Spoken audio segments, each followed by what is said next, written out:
Final day of the Junior World Gliding Championships at Narromine. Paul Matthews, please tell us about yesterday. Sean, good morning. Challenging day. The day went almost according to the forecast, with one significant exception, and that was that 8 hours ahead or 9 hours ahead we were predicting the front to come through and for the weather to largely shut down, and we'd predicted that for 5 o'clock, but in fact it came through a little bit after 4. So it had the effect that the front runners were able to get through remarkably quickly. Actually, I think the speeds were way up in the 130s, but for everybody else the curtain really came down, and I personally thought it was remarkable that we had the bunch of pilots that did land, or what was it, nearly 2 hours later, in the worst looking sky I think I've seen in Australia. But so it was a credit to them to get here, but we had an enormous spread in speeds, and for some pilots I think it's mixed the scores up a little bit. But given our time again, I think it was reasonably set. Reasonably set.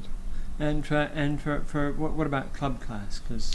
Well, look, it's worth making a couple of comments about club class. A few people have approached the organisation late yesterday and this morning asking why we couldn't change them to a Task B, but this was after we'd already started the launch. And the rules, the world rules don't actually forbid changing the class after launch, but it's highly undesirable. We've got about 5 or 6 gliders in club class that have got very poor radios, and we've discovered since that one pilot took off with 0 radio. So it would have just been chaotic if we'd tried to do it, and it's also a little dangerous. You've got pilots flying around in crowded airspace fiddling with computers, and it's really not desirable. And can I say too that pilots were still inclined to play the start game. We keep saying go quickly because the day will finish early, but some people are not getting that message. Okay, and today, the final day of the competition, what's in store? Well, it's funny. It's almost take 2 of day 2.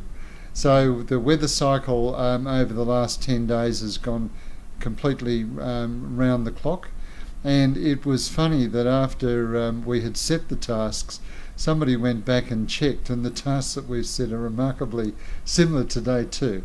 So what we're doing today for standard class, we have a 360 fixed task. We're going south west to little town of Fifield, north to Ningen, and then back to Narromine via the microwave tower.